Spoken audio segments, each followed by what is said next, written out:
Saudar todos os internautas em nome de Jesus e quero agradecer a Deus também por esta oportunidade de poder partilharmos a palavra de Deus através deste meio. E hoje vim para falar de um tema muito pouco polêmico, claro, acerca da cura e expulsão dos demônios. Portanto, o tema diz: Jesus cura doenças e expulsa os espíritos, portanto, os espíritos imundos. Nosso texto está em Mateus, livro de Mateus, capítulo 8, versículo 14 até 17.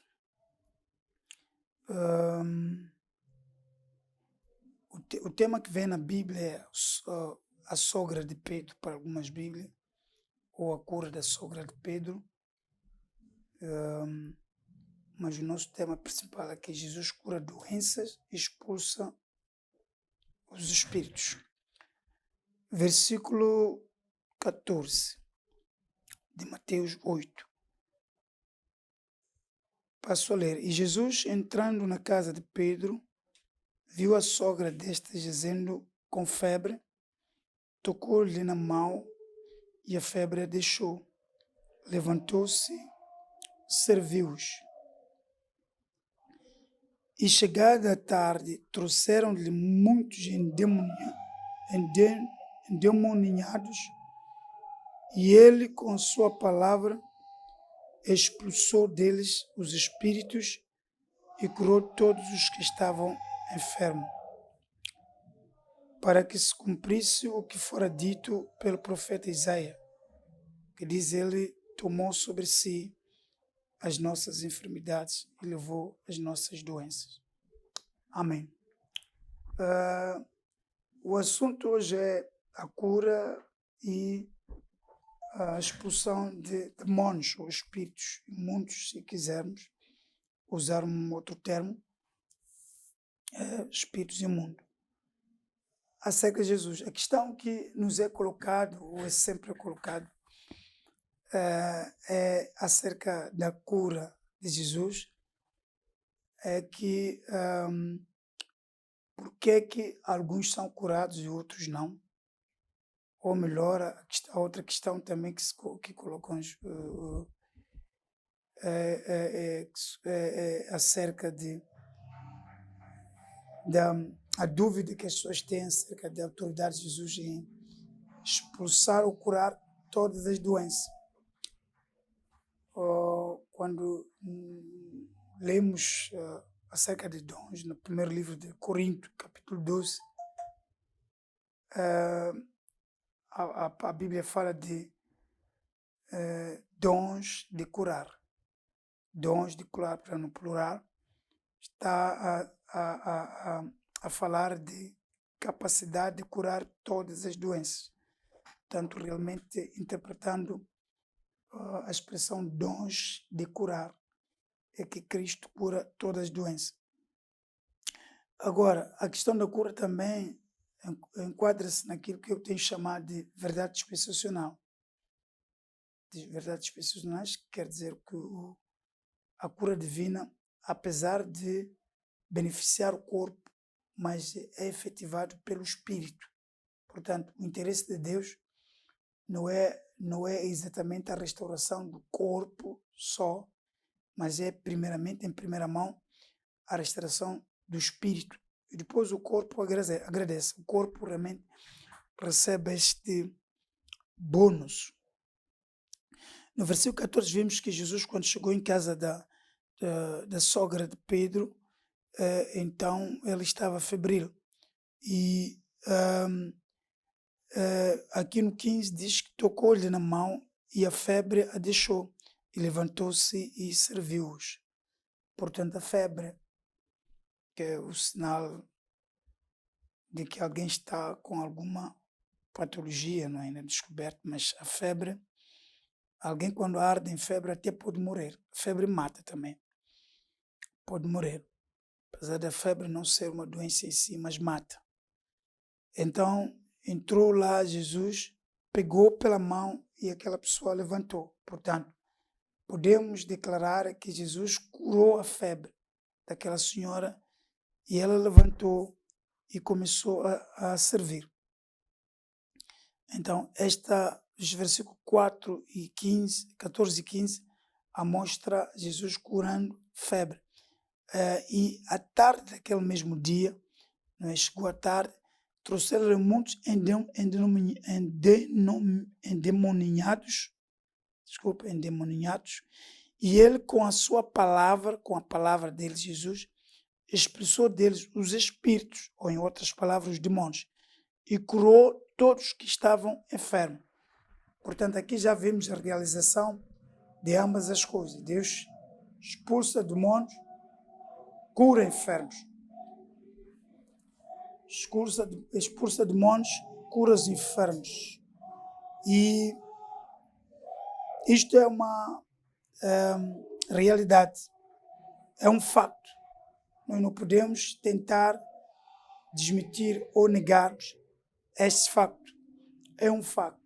Se um crente que crê em Jesus Cristo experimentar colocar as suas mãos sobre um enfermo com fé, aquela pessoa pode sarar. E mesmo quando expulsa os demônios, repreendendo os demônios, pela fé, os demônios saem. Este é um facto. Então, nós não estamos aqui para discutir se acontece ou não acontece, porque realmente a Bíblia já conta como facto. E eu também, mesmo como ministro, e tantos outros obreiros, já vi tantas pessoas serem curadas. Aliás, é a vida de um cristão, realmente, a vivenciar curas, libertações das pessoas possessas. Então, estas verdades são verdades pentecostais. E essas verdades também são fatos reportados pela palavra de Deus. Mas ao longo da nossa vida cristã, desde o tempo dos apóstolos até cá, experimentamos essas sensações, realmente, esta atuação do Espírito Santo na prática. Porque a cura divina e a expulsão dos demônios acompanha o ministério evangelístico daqueles que pertencem realmente a Jesus Cristo. Creem e dependem unicamente de Jesus Cristo e do poder de Deus, que é o Santo Espírito de Deus, para viver a sua vida cristã. E esta primeira parte, como estava a dizer, versículo 14 e 15 aqui de Mateus 8, ele fala que Jesus teria curado a sogra de Pedro. Mas nós, quando descemos para o versículo 16, chegando à tarde, trouxeram-lhe muitos endemoniados e ele, com sua palavra, expulsou deles os espíritos e curou todos que estavam enfermos. Esta parte, como vinha a dizer, faz parte das verdades dispensacionais, que o interesse do Senhor na salvação é a salvação, e dentro da salvação ele operava também sinais e prodígios da verdade, e esses sinais acompanhavam a pregação da palavra.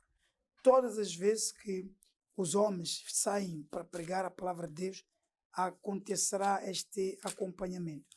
Quando nós lemos o livro de Marcos, versículo 15, quer dizer, 16, Marcos 16, versículo 17, diz a palavra de Deus: e estes sinais seguirão aos que creem, em meu nome expulsarão demônios, falarão novas línguas.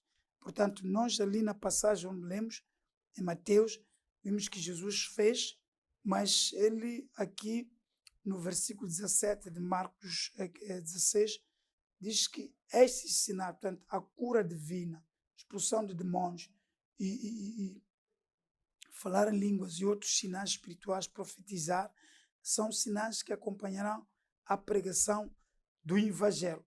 É esta razão que nos leva a pregarmos o Evangelho, para evidenciarmos estes acontecimentos extraordinários feitos através do poder do Espírito Santo. Então, é uma realidade que o Evangelho traz estas virtudes todas no ato da pregação do Evangelho, no ato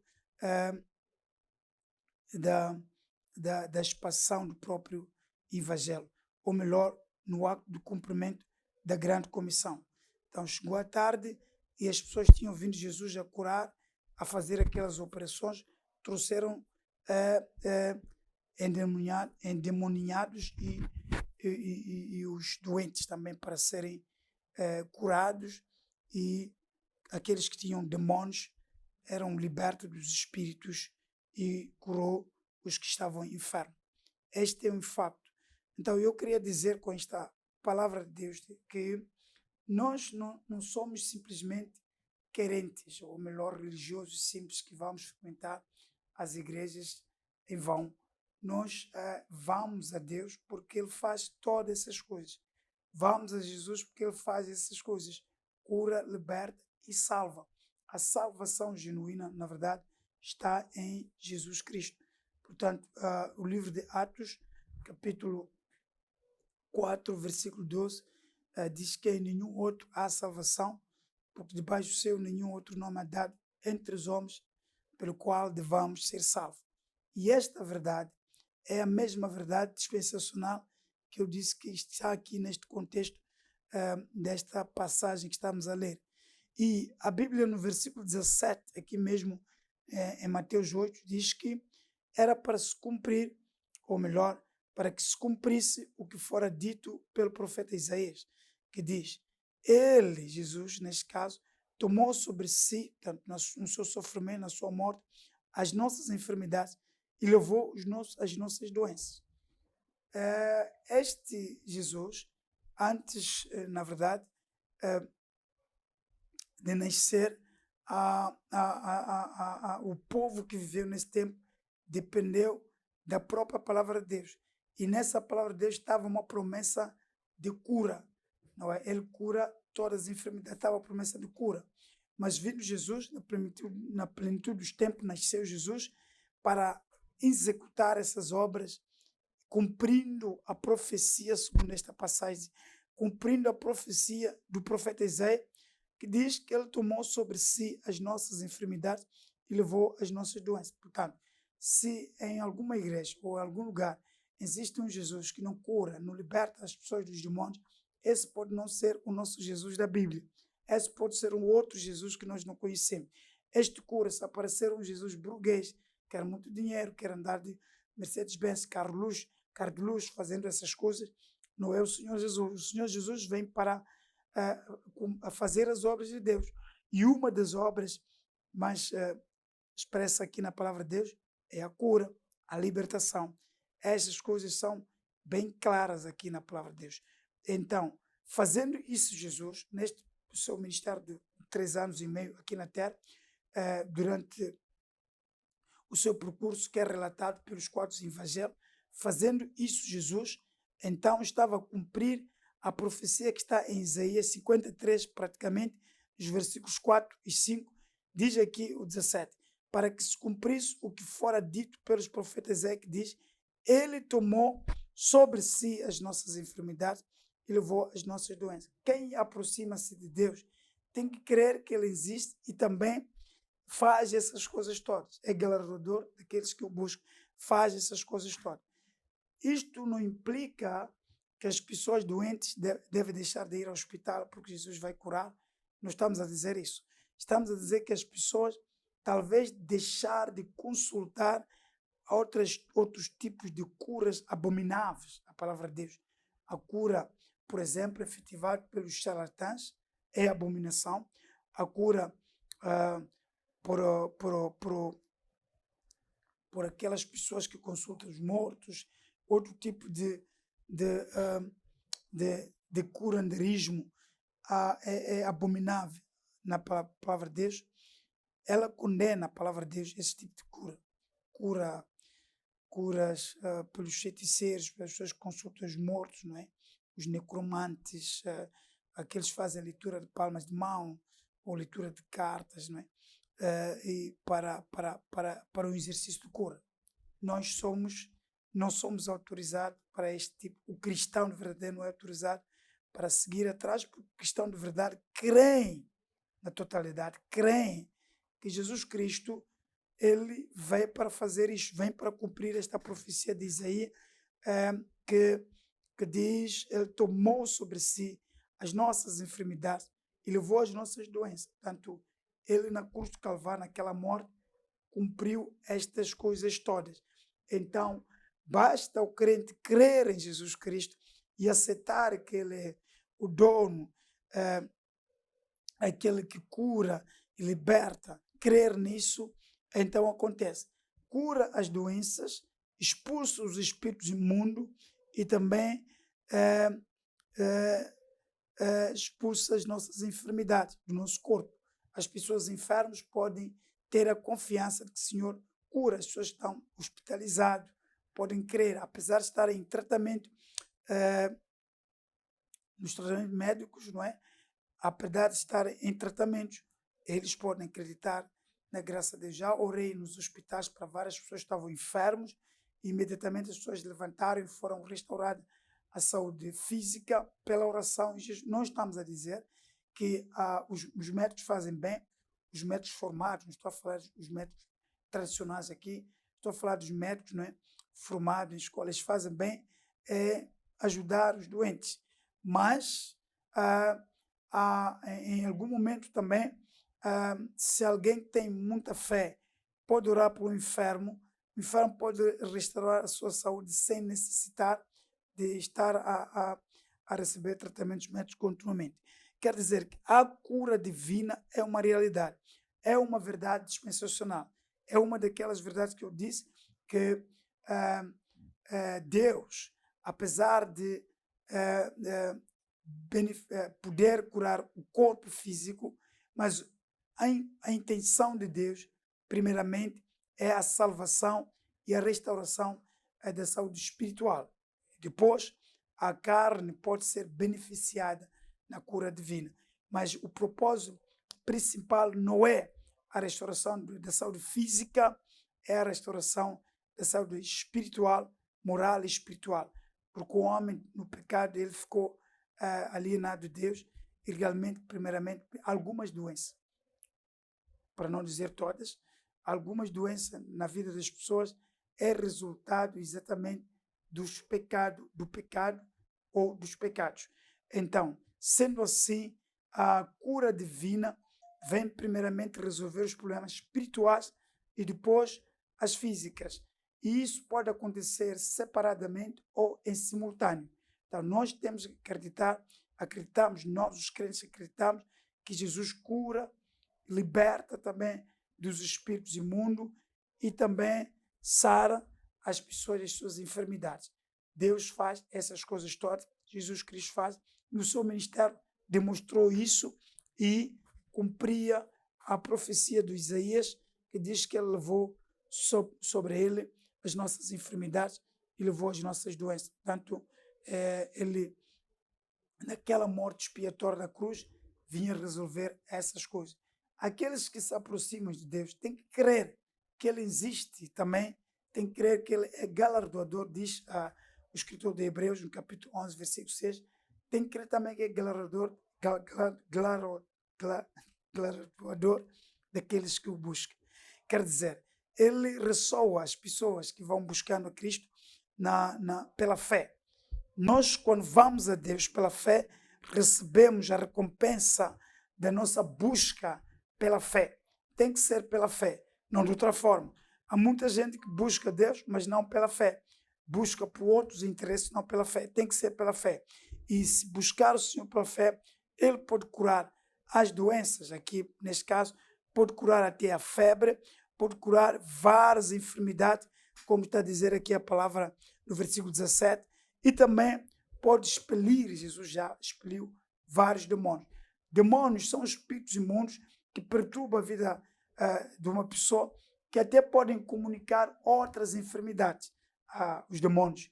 Então, realmente, ele faz ambas as coisas. Posso dizer, de boca cheia e com toda a segurança, que Jesus resolve todos os problemas espirituais e físicos na vida de um ser humano. Resolve todos os problemas.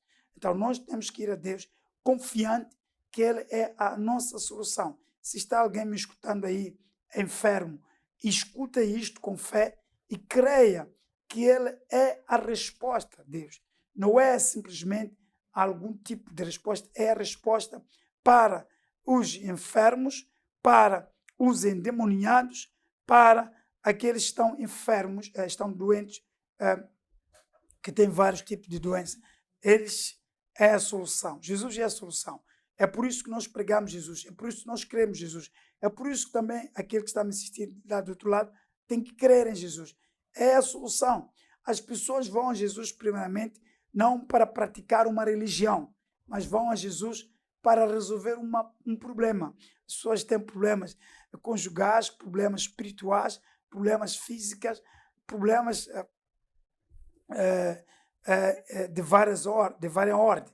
Vão a Jesus por causa desses problemas, não vão a Jesus porque querem praticar uma religião. Não é esta a razão que nos leva a Jesus. Primeiramente, são problemas que nos afligem e vamos a Jesus. E quando entramos numa igreja onde se prega a palavra viva de Deus, então começamos a conhecer, através de instrução dos homens de Deus, começamos a conhecer Jesus. Paulatinamente vamos crescendo nesse conhecimento de Jesus. Então, nos vimos a praticar uma religião, mas esta não é a finalidade. A finalidade primária, quando nós vamos lá, é para este Jesus que se prega ali resolver os nossos problemas. E acabamos ficando lá e tornamos cristão, que isso é uma religião, tornamos cristão porque este homem que nos libertou dos nossos problemas torna-se nosso Deus, amamos, adoramos e servimos. É aí sim que nós nos tornamos também membros deste grande corpo de Cristo, que é a igreja. Quero que, em nome de Jesus, todos aqueles que estão a escutar a mensagem saibam que Jesus resolve todas essas coisas e nós, quando vamos a Jesus, vamos pela fé.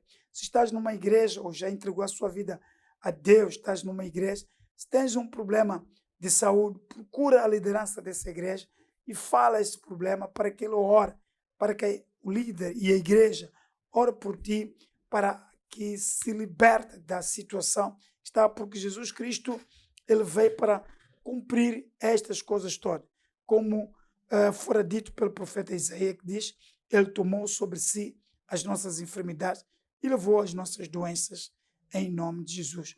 Então eu quero acreditar que todos que ouviram esta mensagem estão muito cientes que todas as coisas que sentem, todos os problemas espirituais que estão sobre ti, podem ser resolvidos simplesmente crendo que Jesus pode. Jesus, em alguns lugares, quando estava a pregar aqui nos evangelhos, perguntava a certas pessoas que queriam um auxílio, não é? Crês tu, Jesus dizia para os doentes, crês tu que eu posso? Então a pessoa dizia, creio. Então seja feito consoante a sua fé. Tem que crer, a pessoa tem que crer que Jesus pode, não é só querer ser curado, mas tem que crer que Jesus pode, porque em nenhum outro nome há salvação, em nenhum outro nome. Então isto é uma forma exclusiva de usar Jesus, de se dirigir a Jesus. Em nenhum outro nome há salvação, senão em nome de Jesus. Então, se vem a Jesus, tem que crer que ele pode. Então será feito consoante a sua fé. Que Deus de Abraão, Isaac e Jacó vos abençoe rica e poderosamente, vos dê graça. Todos aqueles que escutaram com alguma enfermidade, é só depositar a sua fé. É só depositar a sua fé. Uma oração feita sobre alguém que não crê não resulta muito, mas uma oração feita sobre um crente pode muitos em seus efeitos. Quer dizer, que se tu crê, esta palavra que acaba de ouvir agora, estás enfermo, pode imediatamente agora ser curado. Se crê que Jesus pode, mas se não crê, nada pode ser feito. Há muitas vezes que há interrupção de muitas operações em círculos onde as pessoas não têm muita fé. Também o próprio Jesus não fez muitos milagres em certos lugares porque as pessoas não tinham muita fé. Portanto, se tu crês que ele pode, ele pode. Se tu não crê, então nada vai acontecer. Eu quero acreditar que Deus vai te dar muita graça para acreditar na palavra da fé que eu acabo de ministrar e será curado imediatamente se crê. Se crê, então tudo que pode ser feito na sua vida pode acontecer. se crer. Se crer, Jesus falava, crês tu que eu posso? Então, o doente dizia, sim, creio, Senhor. Ajuda-me na minha incredulidade. Aqueles que tinham algumas dúvidas, ajuda na incredulidade, mas eu creio, Senhor. Então, o Senhor imediatamente estendia a mão e fazia a operação. Então, aqui onde nós lemos, Jesus entrou em casa de Pedro e fez aquela operação, curou a febre, e à tardinha trouxeram pessoas endemoniadas e eles foram respondidas as suas questões, expulsou deles os espíritos e curou todos os que estavam enfermos. Então, isso foi o cumprimento da profecia de Isaías. Que Deus de Abraão, Isaac e Jacó vos abençoe rica e poderosamente. Deus continua a curar hoje como naquele tempo. Não mudou. O poder é o mesmo e é mais forte também agora para todas as pessoas que nele creem. Em nome de Jesus. Que Deus vos abençoe rica e poderosamente. Amém.